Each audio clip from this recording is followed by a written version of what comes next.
Welcome to Talkin with Dave. Put your hands together for the pastor of positivity whose glass is always at least half full. Here's Dave. Hey, how we doing out there? I hope you're doing great. I am top shelf. Top shelf if I say so myself. So today we're going to jump into it. We're going to talk about three things, three characteristics, three insults, most people say, that can drive pretty positive results. And I'm talking about impatient, greedy control freaks. But could be all one person. However, these are things you usually don't want to be called. However, I've been called them all. I could probably add a few more in here. I can be all at one time. So, I am, hopefully I've come across as humble enough to admit my faults. And so this is a day for that. I have been and continue to be all of these things at different times. And so I don't want these to be self-serving, but we're going to talk about why and how these characteristics can lead to very successful situations. And then we're going to talk about how to temper it a little bit. All right? So let's define it. Let's jump on to some definitions here because, things change over time and things get misused and misplaced. But impatience is pretty easy. Don't like delays. Don't make me stand in a line.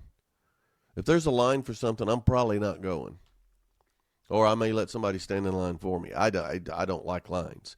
I'll do it for certain things. If it's a show or if it's a really good restaurant, I may wait a little while, but I won't be happy while I'm doing it. Or I'll find something to do during that time so I don't have that just You know what bores me to death? Brushing my teeth. I get so much done brushing my teeth. Because I can't stand there. Just to stand there and brush my teeth? No way, man. I'm walking all over the house. A lot of times I'll get out of the shower and I'm brushing my teeth and I'll be half dressed by the time I get through brushing my teeth. Drives my wife crazy. But I don't know. It seems like just such a waste of time. Anyway, the impatience it's tough. The delays. Somebody that can just patiently endure delays with a calmness and no frustration. Kudos, man. Kudos. I'm not there yet. Sometimes I'm more patient than others. A lot of times when we're on vacation, I want to make no decisions. I am the opposite of these three we're talking about. My patience is fine unless something really goes wrong, but I'm not a control freak. I let my wife take over. I don't want to make a decision. Walk out that door. Okay, you lead me. She likes vacation, Dave, but impatience, just greed. That's just an excessive or selfish desire for wealth, money, power, possessions, status, all of that stuff. The problem with the greed when it's at the expense of other people. You don't care who you step on. That's a tough one. And, greed, the opposite of greed could be generosity. Oh, yeah, I'll just give it away. And say, I'm more free with my money. I'm getting more greedy around my time. I'm making some changes to the time suck and the opportunities that the time suck is causing has made me to make some pretty tough decisions, but I'm doing it and I'm seeing the results. So some things you need to be greedy about, not at the expense of other people. And then the whole control freak, that's a buzzword, control freak. Come on. It's just somebody who wants to be in control. They want to be the leader. And they're, the bad ones are overbearing, It's my way or the highway, and you don't really have control of the highway. So the opposite of this would be an easygoing person. I don't care. As long as we get there, I don't care who's in charge. I don't even care how we do it. I don't care what route we take. So that's That's the opposite of a control freak. The thing is, you call people these things, and it's always in a negative connotation. I don't know anyone who calls someone impatient, greedy, or a control freak as a compliment. No. Do you know think of people in each one of these classifications, and then think of somebody you know that may be all of them. It could be a character in a movie. It could be somebody you work with. You know, but think of that. That might help while we're talking about this as well. To have somebody in mind. You know, be a little more fun. But anyway, let's just jump into them one at a time. So impatience. This was the big one for me. I've suffered from the other two, but this was one I still suffer with from time to time.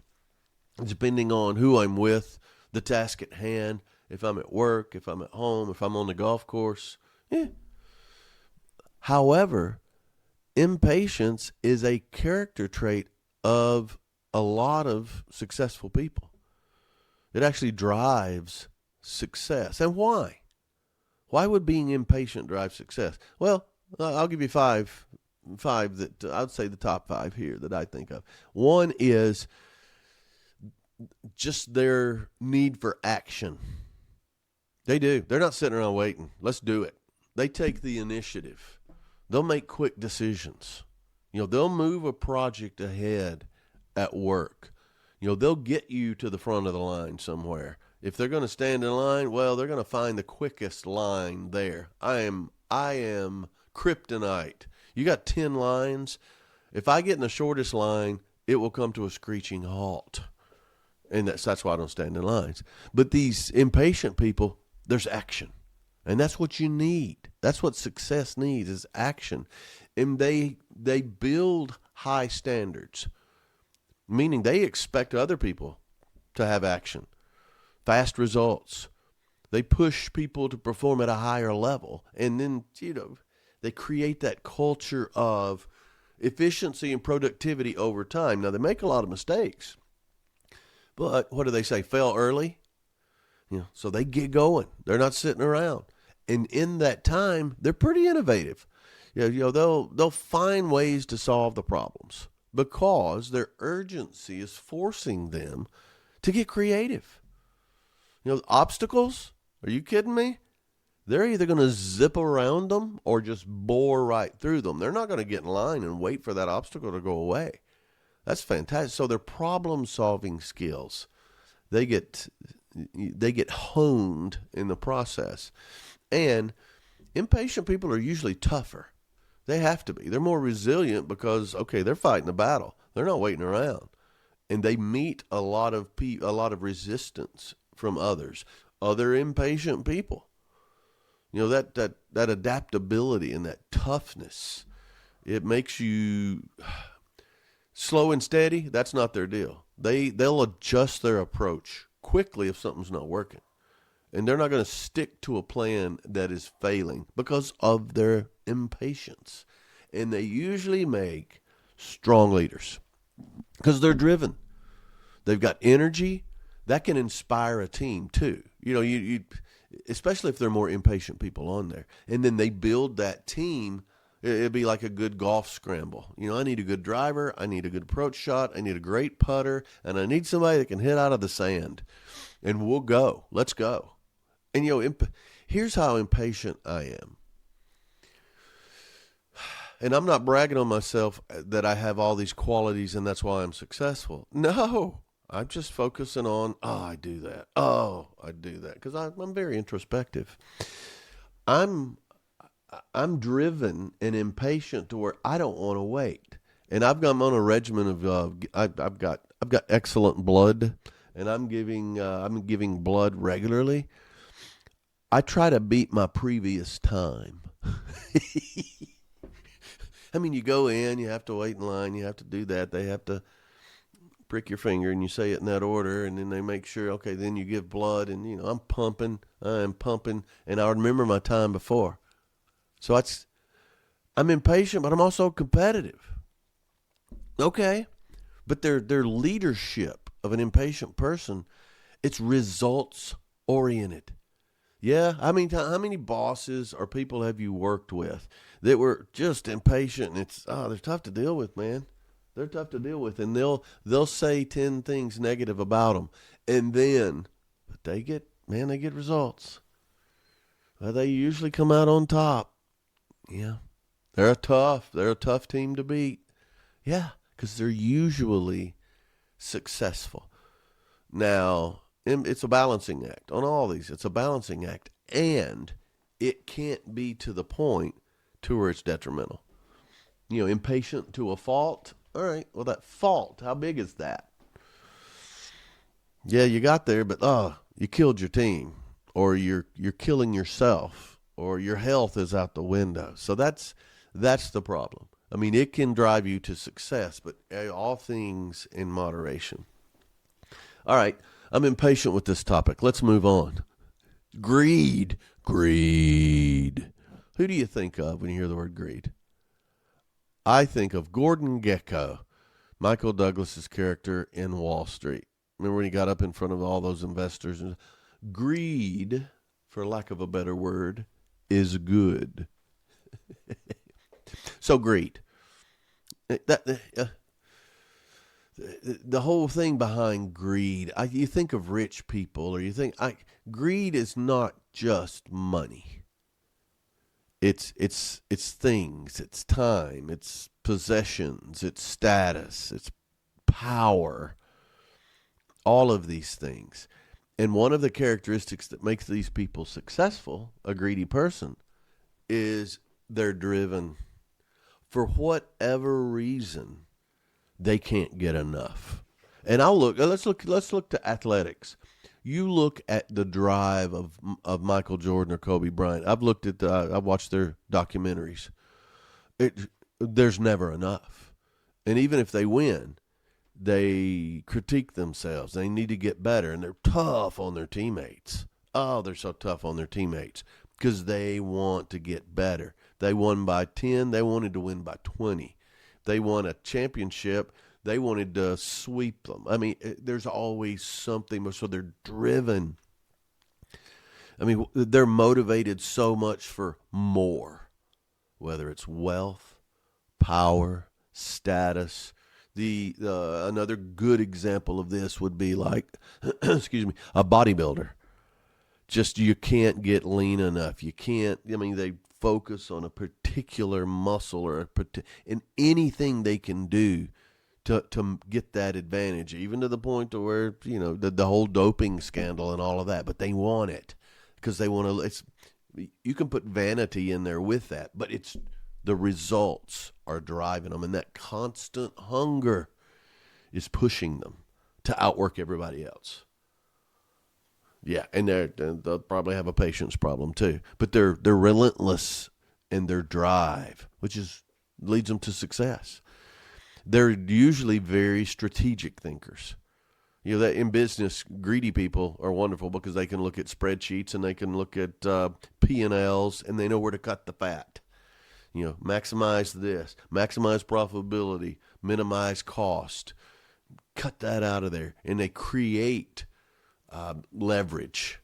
Here's what we can do. I'll take that, but I need this in return. And they're constantly negotiating. Their negotiating skills is fantastic because of their drive and their strategic thinking behind this. They're great negotiators because they're relentless on what they want, and they're gonna get what they want. Problem is, sometimes that's no matter who it hurts. It's not good. So they'll take those risks. They're big risk takers. A lot of people think that people that are greedy they're not going to risk what they've got because of fear of losing it. Well, a lot of them, and I would say most, are willing to, if they've checked it out and they've negotiated the deal they want, they'll risk it because of that drive. The end result is worth it. So their negotiating skills are great because these people are focused on results, and the results are more. Then they got to have another deal, a bigger, better deal. In a personal life, it's a bigger house, it's a nicer car, it's a a trophy wife, whatever it is. These aren't people that want to keep up with the Joneses. These are the Joneses. They're driven. And of course, unchecked, it's a horrible thing. A lot of short-term thinking, and the balance gets sideways. They have the vision and strategy. They're tough to go up against because of the goal. However, they burn a lot of bridges. My time is what I'm greedy about now. I don't have a lot of money. I can find a way to get more. You can make more money. But I'm not driven to that side of the greed. However, there are other things. So greed. People are usually successful because of those 5 traits. Well, and then you got your control freaks. The control freaks. If you watch Friends, who's the control freak? Yep, Monica. She's the control freak. They're always the one volunteering. They're the ones being first. They've already got my daughter's can be a control freak. She's sweet as can be, but she can be a control freak. By that, I mean, yeah, she'll volunteer. If she wants to do it, absolutely, she'll lead. She'll have everything color-coded and labeled and have an idea of what's going to go on. And, she's tactful, though. She's not a negative control freak. However, control freaks really get on the nerves of easygoing people. They drive them crazy. You need them.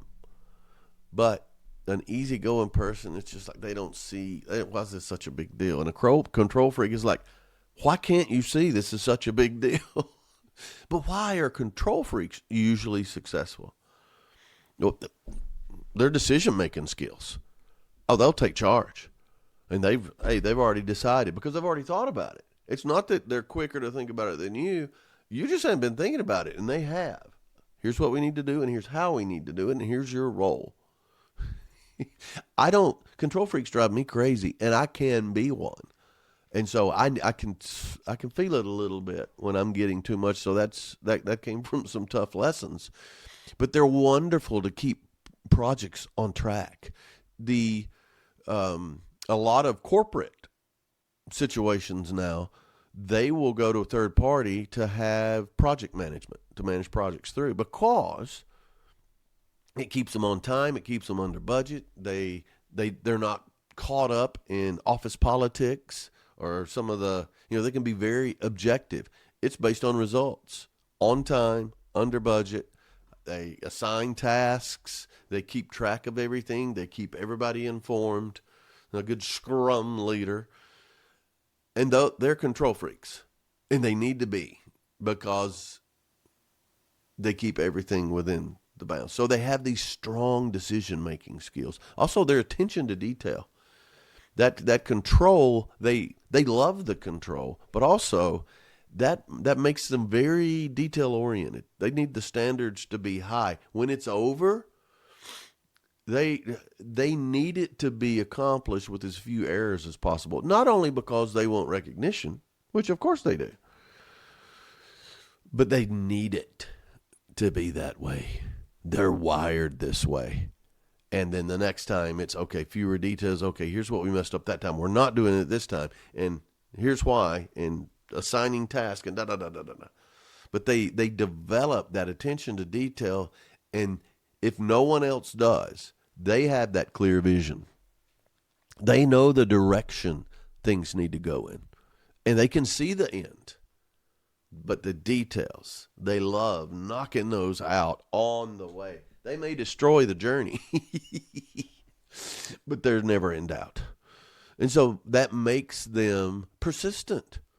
You push back, they're in control. They know all the details painstakingly. And they have to be disciplined, because it's not just you set it up and go with it and hope everything turns out. No, they're in control. So anybody that pushes back, all right, they have an answer for them. And for this reason, they have the ability to execute. They don't just plan it. They make sure it gets done. And these people can, they can rough up a bus trip, I'll tell you that. But their insistence on control That gives it some structure. Everyone knows who's in control. If anybody has any questions, they know who to go to. It makes it more efficient. They usually over-communicate, which is all good. And it can be a very powerful tool. But what is the one thing you call someone in control that is bugging you with every detail or getting in your business at work or at home or in a social group? Micromanager. Is that one of the worst things you can be called? I'd rather be called a control freak all day long than a micromanager. And that causes pushback. So that's why you get these three things: impatience, greed, and a controlling person. They're negative. So who have you thought of in your life? You can say it out loud. I can hear you.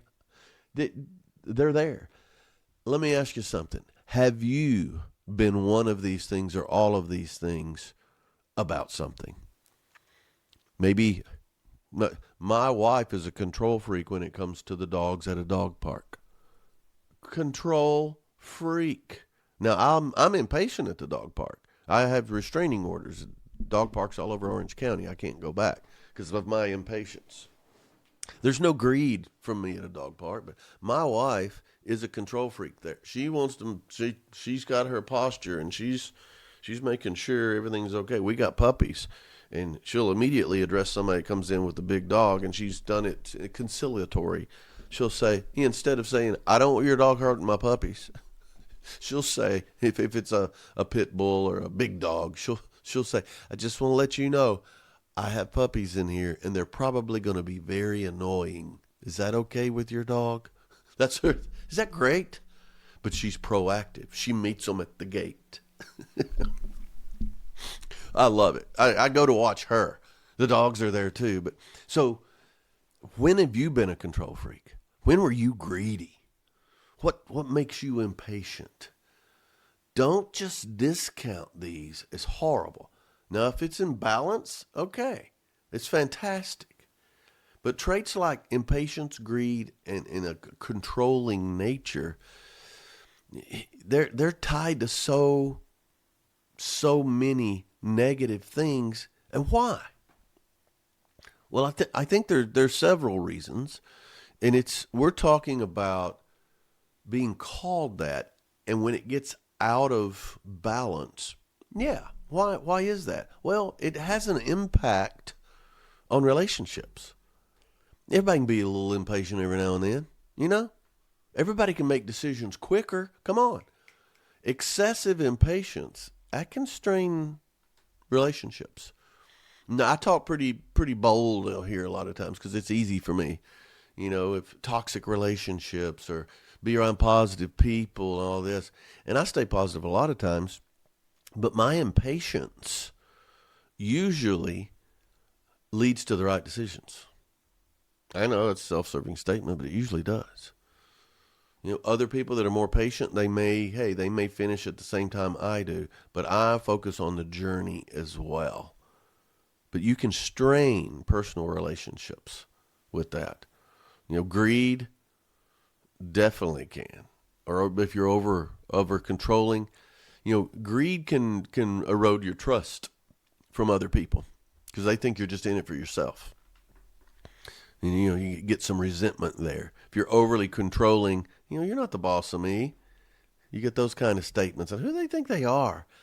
It's a character trait. And a lot of people are misunderstood. And you get to know them better and that's just the way they are. And that's the case. However, it can really hurt a relationship when people aren't at their best. Also, there are ethical considerations when you think about it. Greed is linked to that selfishness just by definition. So the no matter what, I'm going to get that no matter what. Well, I mean, if it's money or whatever, okay, are they above board on the law? Who are they hurting? Or do they take that away from? So it can, you know, lead to exploiting people or unfair practices of some sort. You know, society likes equity and fairness and cooperation and integrity. Well, when you have a greedy person or an impatient person or somebody's trying to control everything, you're like, okay, what are they up to? What are they up to? They're driven. What are they up to? And usually when you hear complaints, it's against powerful people. Oh, politics, you hear it all the time. They're trying to, these people are successful, and some of these character traits helped get them there. Well, you just start demeaning their success and call them greedy and controlling. So, ethical considerations, that's what can cause this to be a problem.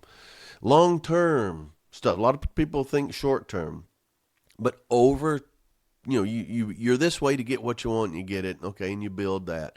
Long-term, burn out.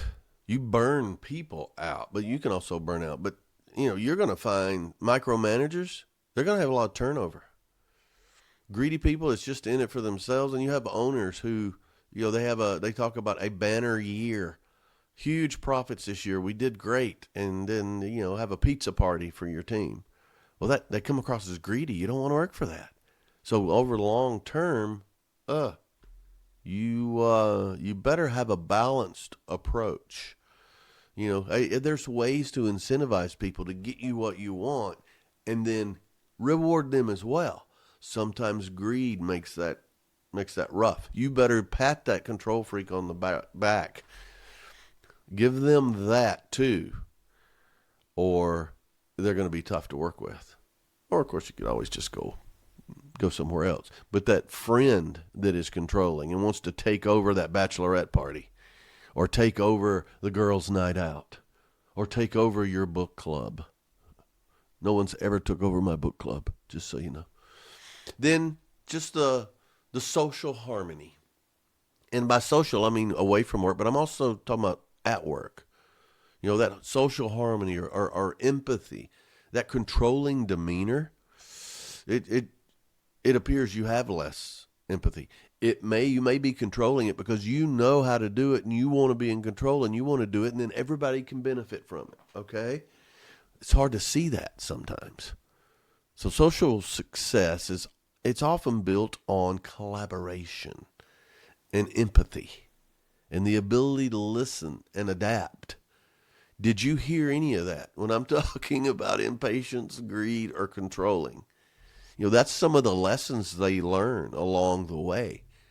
And I've got a few things here at the end that can help with this. But also you've got, speaking of social harmony and empathy, you've got norms. You got what's considered normal. And in most cultures, they reward humility and patience, collaboration, teamwork, that kind of stuff. And, impatience and greed, or especially greed, and, being a control freak, that's really against that. That goes against those acceptable norms of getting along and, making our way together. A timing and a cadence that's accepted. Whew! Not with these people. No, and it's tough. It's tough. Also, with that, having those cultural norms, a lot of the people that are out of balance with greed and impatience and the control freaks, they see those things as weakness, which drives a bigger wedge between your control freaks and your followers. But ultimately, they drive results at what cost? Most greedy people, they don't care. Impatient people, they can't help it. They lose some more remorse at the end. And control freaks, they don't choose to be a control freak. They can't help it. That's what they do. That's how they're wired. So that long-term well-being and social circle would be different. However, it's about the same size as the people that are hyper-successful. So how bad do you want it?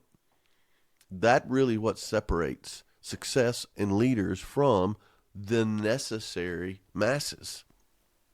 Exactly. So I think we all have some of these tendencies. I do. Some are dominated by them. So when I talk about the balancing it and ways to temper the tendencies if you have them, but also how to deal with people who are doing this, I put together a few things that I think would help. You know, your emotions. You've got to be able to control your emotions. You do. Because if you have control of your emotions and have a pretty good, we'll call it, emotional intelligence, then you'll understand how your impatience and greed and need for control affects other people. And it allows you to adjust your approach. I mean, I know if I'm going to be impatient, I know that ahead of time. I know what's going to drive me crazy. I know we've got a meeting coming up and John's in that meeting. John always says this, and that just drives me nuts. All right. Well, like I've said many times with the triggers, if you know it's going to happen and you let it happen without planning for it, well, that's on you. You know, the pausing and the listening and regulating your emotions and consider other perspectives. I've got to tell you, doing that ahead of time, that's a good negotiating tactic. Okay, when they say this, here's what I'm going to say. However, they may come up with something you didn't think about. And if your impatience or your control keeps you from listening and possibly making your plan better, well, then you're out of whack. So develop that emotional intelligence around understanding how your negative tendencies unchecked get you out of balance and hurts the group and will hurt that result, because the result's all that matters. Let's go to that for a second. For these 3 character traits, results, that's all that matters. It can be very situational. I don't want to wait in a line.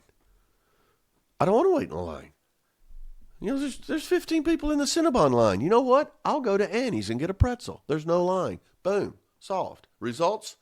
I like that too. Greed? I just need more. I need this, and then I'll need more, but I'm going to get this first. Control? As long as we do it my way, everybody falls in line, everything's going to be fine. That's the result. That's all they care about is the results. It's not about tact and emotion and getting along. No, if that gets the way in the results, screw that. That's what you got to understand when you deal with these people. So if you are one of these people, you've got to see, all right, how I do it is going to make the victory sweeter. I'm going to have more people applauding. I'm going to have more people noticing my power. I'm going to have more people noticing how good I am at my job. So it's an ego thing, but it's a softer landing. Understand that through emotional intelligence. The second thing is you've got to leverage the people with you. I mean, I talk business, and it's definitely true there, but otherwise, I mean, socially, at home, with your family, you got to have a degree of trust. Now, there's ways to do this even for the control freak, but you've got to see, micromanaging and controlling every detail is very limiting, and it burns you and your team out. I was a control freak when I had my first business, and I talk about what I was successful at. I was successful at migraines, ulcers, and alienating everybody around me. I know this one very strong. So you've got to learn to delegate. You pick the team. You're in control. Find who is competent, who can do something. Set a clear expectation. Here's how. Here's when. Here's why. And here's the what I want it to look like when it's done. And let them do it. Give them ownership of that. You can still check in and have oversight, but let them do it. Give them a chance to win. Don't get in the way and cause them to fail. Now, this is tough sometimes. When delegating becomes so great on steroids and get this, control freaks are going to start twitching right now. Let them make the decision. This is your deal. I don't care how you do it, but here's what I want. Here's when I want it. Blah, blah, blah, blah, blah. Instead of you, like the Google Maps, you're not going to tell them how to get there and what route to take. I need you here by then with this. That is when your delegating builds other leaders.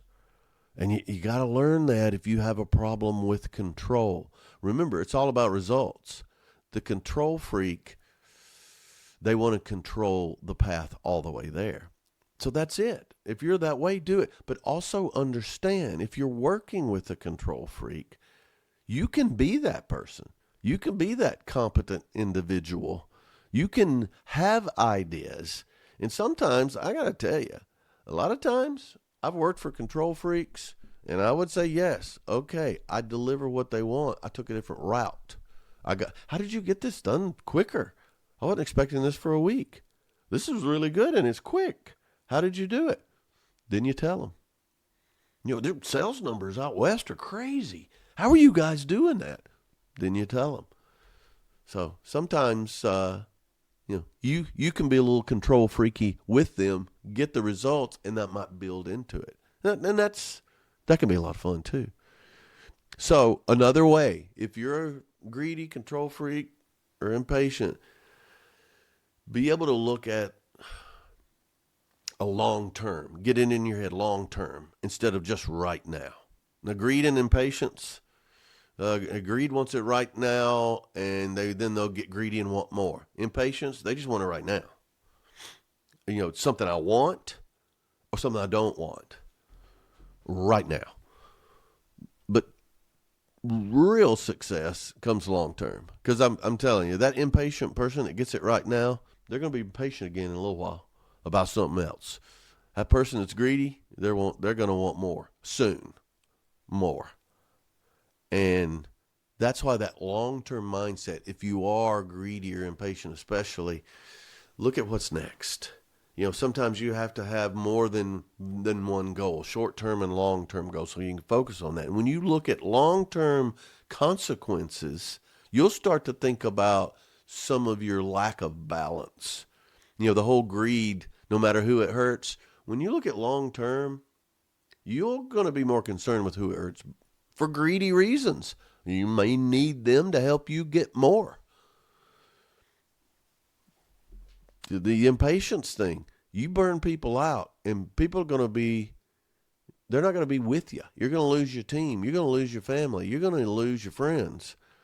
And you're going to need that long term. So looking at long-term consequences of bad actions driven by your greed or impatience, that's not good, because you need sustainable action and more and growth. So adopt a long-term mindset. And if you're working for one of these people or dealing with one of these people, help them with that.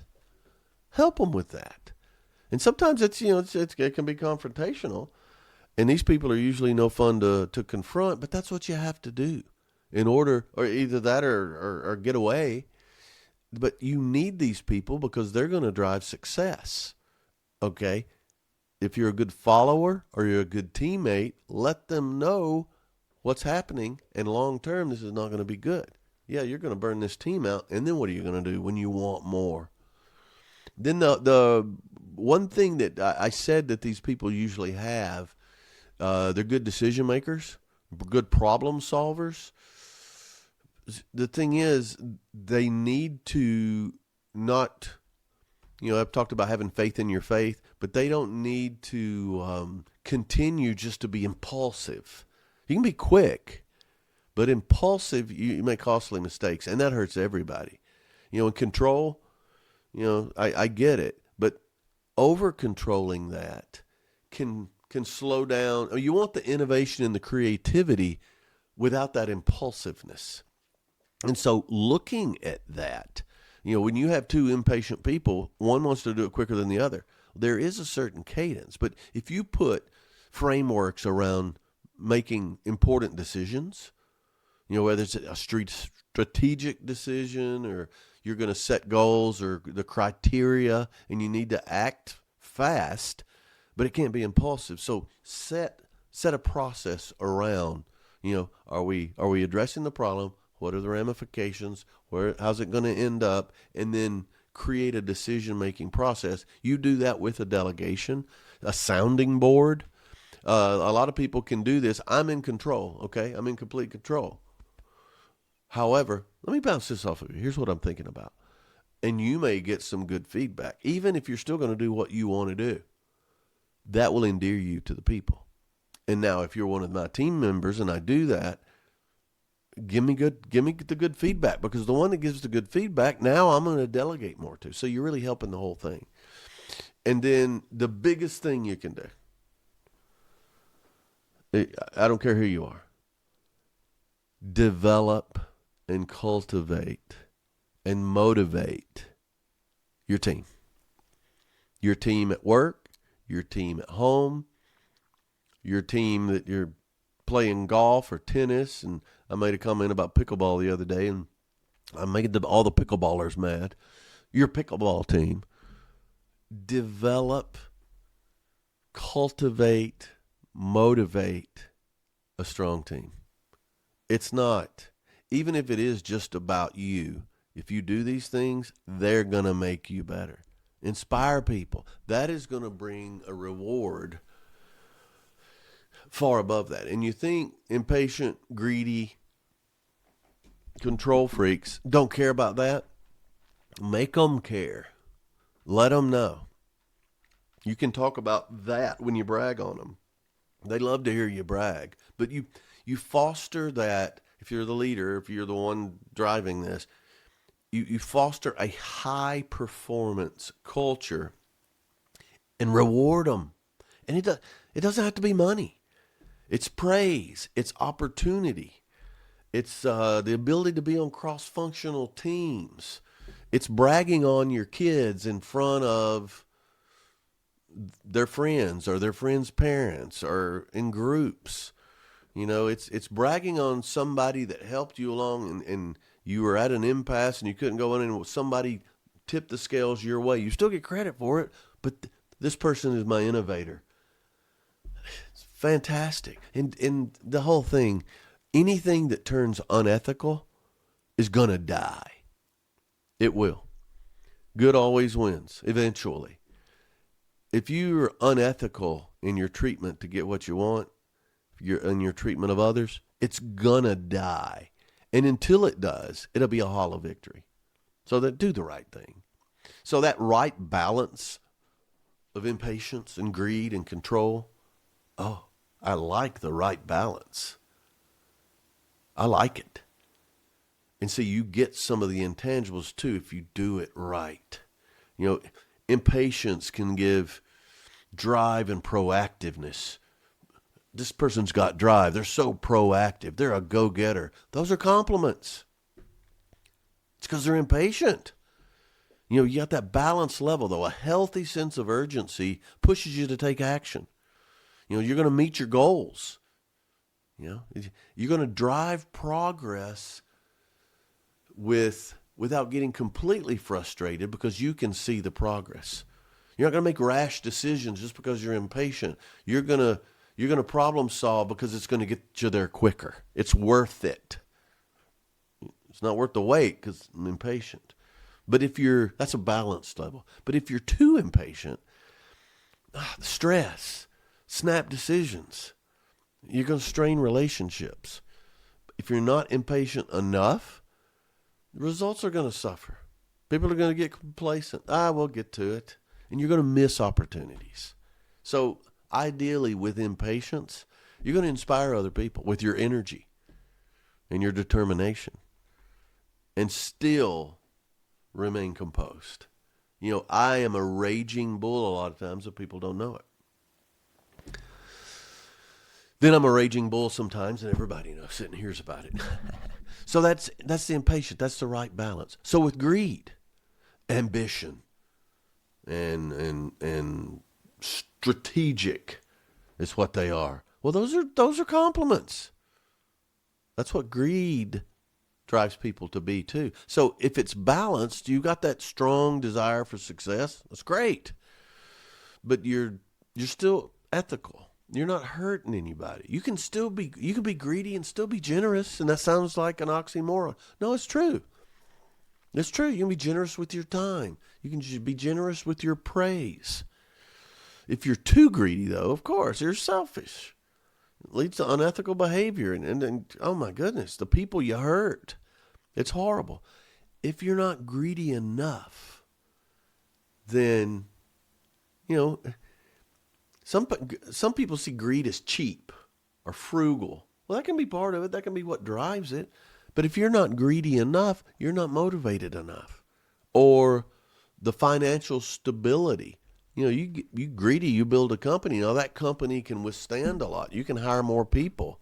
It's a wonderful thing. So you don't want to be completely without that drive that is sometimes fueled by greed. So the perfect situation where greed would be you're growing, you're prosperous. Yeah, you're attaining wealth and power and adoration, all that stuff. It's great.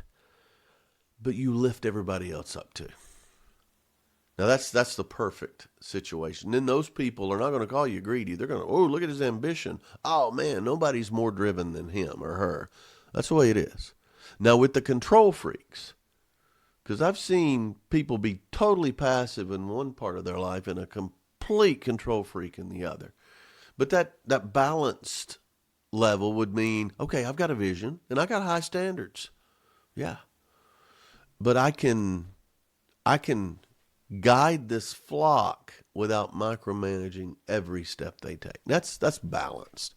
So if it's too much, of course, you know it. You've felt it. Burnout. You're going to get resistance. You're going to get people that either don't trust you or don't want you to succeed.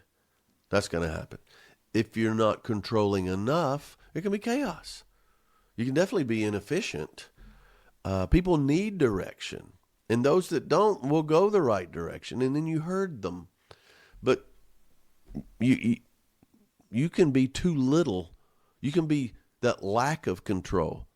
It's a disaster. So in order to have that ideal income as a controlling person, I mean, you know it. You know who you are. You know who they are. Be confident. Provide guidance. Provide direction. Provide delegation. And trust them to do it. Empower other people. Of course, you can still maintain control. Checking in. How'd that go? Hey, can you do this? I don't care how you do it, but here's what I'd like. Blah, blah, blah, blah. Check in with them. Can you get back with me? I'd like to brainstorm on how we could do it better or quicker or whatever, but I want you to let me know. Check in. I mean, it's a rough mix of bad traits. The right mix and for success and admiration, which these people want. It's focused determination with the impatient people. Act quickly, but remain flexible. Yeah, that's possible. For the greed, healthy ambition. You want to be successful. You're going to be successful. You have to be successful and get more. Share your success, not just the money. And then that control freak, just be a leader. Be the shepherd. Be the shepherd. Set the direction and empower other people. Now, this is the win-win. And I talk about when we're at our best, there you go. When we're not at our best, you need good people around you. You need good people around you for every conceivable reason. But you need those people. You need sounding boards. You need people, and I don't deal with life coaches and mentorship and all of that. Do what you got to do. But you need somebody who can tell you your baby's ugly. You need somebody who can tell you got a booger in your nose. You need somebody that can tell you, look, your pants are unzipped, or the old deal. Just get your attention. Your parents come in, grab you by the ear, and walk you out of a room. You need somebody that is your barometer when these character traits are non-productive. But when they're balanced, it's fantastic. So Surround yourself with good people. Be driven. There are times to be impatient. There are times to be greedy, and there are times to be control freak. Hold the balance. All right. Thanks for joining. I appreciate it more than you know. Hit me up at david@otalks.com or dave@otalks.com. Hit otalks.com. We got stuff on there. The thing is, I need to hear your feedback. I want to know. I've seen some great comments on some of the platforms, and I appreciate that so much. But also, I need to know when I'm missing the mark, or bring up a point I didn't bring up, or something I should have hit harder. I love that. I don't see that as criticism. I see it as, I'm not a control freak, just so we do it my way. But no, you can guide me. I'm delegating that to you. And hurry up. I'm impatient. Thanks so much for joining, hanging in there. I appreciate it so much. But most of all, thanks for talking with Dave. Giddy up.